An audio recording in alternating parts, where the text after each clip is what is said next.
Hai, dengan Miss Misteri di sini yang akan membawakan kisah sambutan penghuni Gunung Lawu. Selamat mendengarkan. April 2017. Perkenalkan, aku Ara. Aku dan kelima temanku merealisasikan rencana yang sudah diatur jauh-jauh hari. Kami memilih start dari Magetan menuju base camp.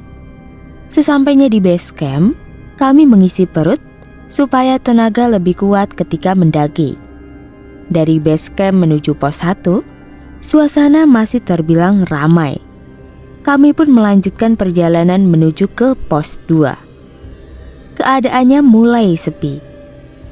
Hawa dingin perlahan menusuk hingga ke tulang. Dingin yang sungguh tak wajar menurut aku. Akan tetapi, kami memilih untuk melanjutkan pendakian. Selama perjalanan dari pos 1 hingga pos 2, lelahnya tidak seberapa. Kami bahkan tidak beristirahat. Namun, belum sampai pos 3, capeknya luar biasa. Aku bahkan begitu ngos-ngosan. "Istirahat dulu dong," seruku pada teman-teman. "Sebentar lagi nyampe pos 3, Ra. Nanggung banget.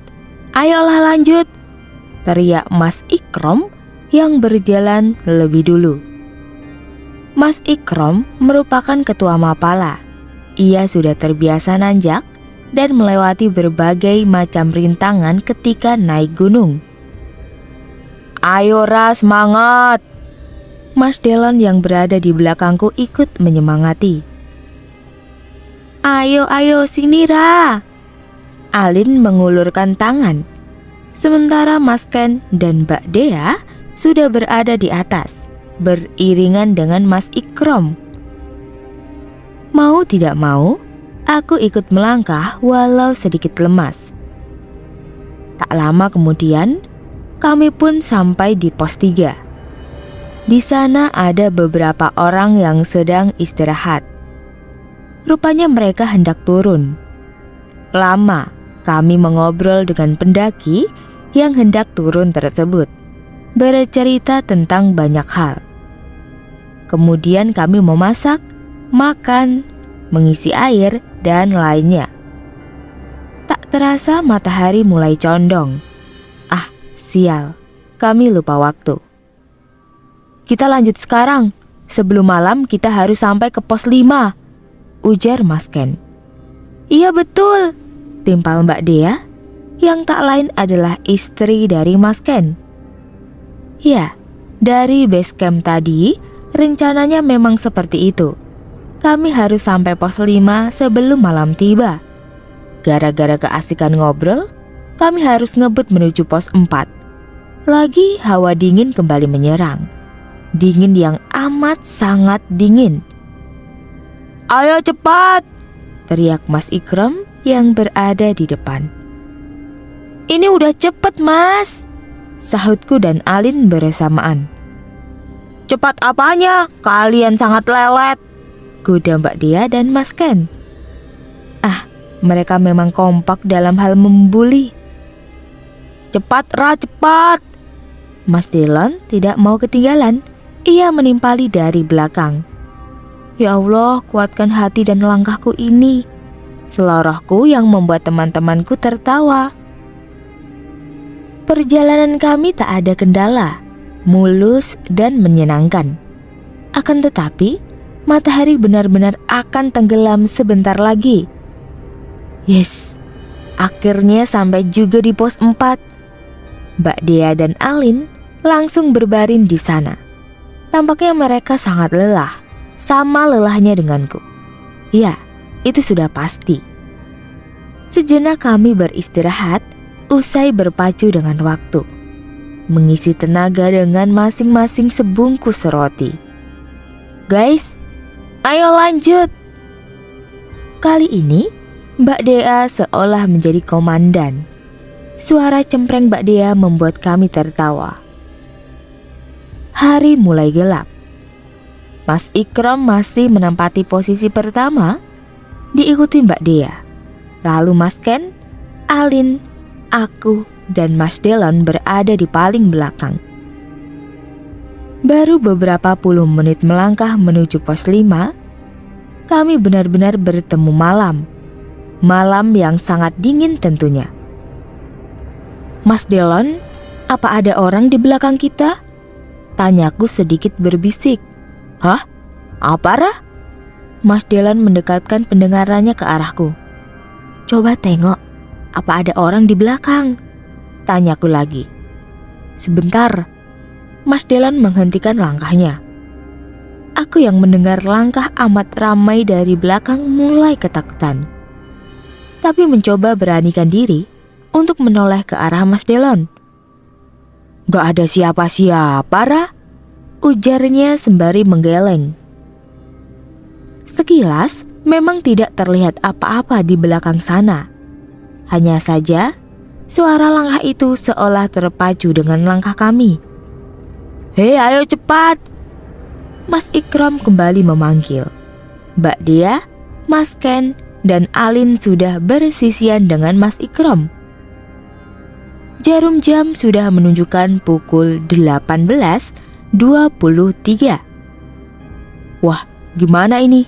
Sudah jam 6 lewat. Kita lanjut atau bagaimana? Tanya Mas Ken. Sepertinya kita harus kembali ke pos 4. Jika kita lanjut, bisa sampai sekitar pukul 10 atau 11 malam di pos 5, ungkap Mas Ikram. Akhirnya kami kembali ke pos 4, mendirikan tenda di sana. Kami hanya memakai satu tenda yang besar. Di ujung kiri ada Mas Ikram dan Mas Delon. Di ujung kanan ada Alin dan aku. Sementara Mas Ken dan Mbak Dea berada di tengah-tengah keduanya sebagai pembatas, karena mereka merupakan pasangan halal alias suami istri. Untuk mencairkan suasana yang amat sepi dan dingin, kami membuat api unggun, kemudian melantunkan beberapa lagu. Tak lama, karena suasana dingin yang tidak tertahankan, aku memilih masuk tenda lebih dulu, diikuti oleh Alin, lalu yang lainnya. Di dalam tenda kami mengobrol seadanya. Tak lama, tiba-tiba tenda kami goyang, seolah terjadi gempa. Tapi tidak ada, karena tanah tidak bergerak. Kejadiannya cukup lama, membuat kami saling berpandangan. Sudah, gak usah khawatir. Toh kita kesini cuma pengen lihat keindahan gunung, gak lebih, ujar Mas Ikram tiba-tiba. Bener tuh, kita kan gak macem-macem, seloroh Mas Ken dan Mas Delon. Sementara aku, Alin, dan Mbak Dea masih terdiam. Suasana kembali hening. Tenda kami tidak lagi bergerak. Hanya saja resleting tenda seperti ada yang memainkannya.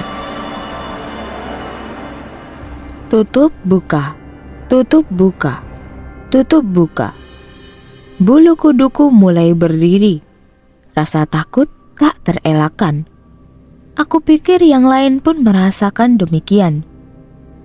Lon, coba cek siapa di luar sana, ujar Mas Ikram. Namun Mas Delon meminta Mas Ken untuk melakukannya, dan Mas Ken meminta istrinya. Sementara Mbak Dea menyuruh Alin.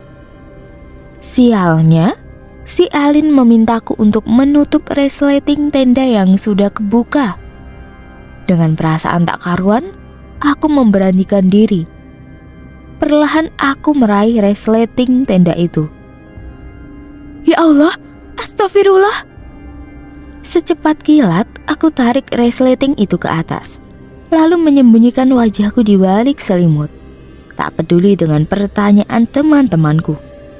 Ada apa, Rah? Apa ada orang di luar sana? Tapi siapa? Gak ada orang lain yang mendaki selain kita. Ku dengar teman-temanku saling bertanya. sampai akhirnya kembali hening. Tak sampai di situ, sekitar pukul 22:27 terdengar langkah melewati sisi kiri dari tenda kami. Jika pendaki, mereka pasti menyapa. Tapi tidak, langkah itu berlalu begitu saja. Pukul 12 malam, Alin membangunkan kami semua. Ah, sial, kenapa anak ini kebelet pipis malam-malam? Ra, kamu gak ikut? Tanya Mbak Dea. Aku ngantuk, Mbak, sahutku sekenanya. Ya sudah, biarkan saja dia. Ayo, ikut aku, ucap Alin. Mereka berlima keluar, hanya aku sendiri di dalam tenda. Tak lama kemudian, terdengar suara di sebelah kiri tenda. Seperti suara kuda yang berlari kencang. Semakin lama, semakin banyak dan sangat bising. Seketika aku bangkit dan berlari keluar dari tenda, memanggil-manggil Mbak Dea dan yang lainnya. Ada apa sih, Ra? Teriak malam-malam di tengah hutan, omel Mbak Dea. Sejenak aku terdiam, lalu menghitung jumlah dari mereka.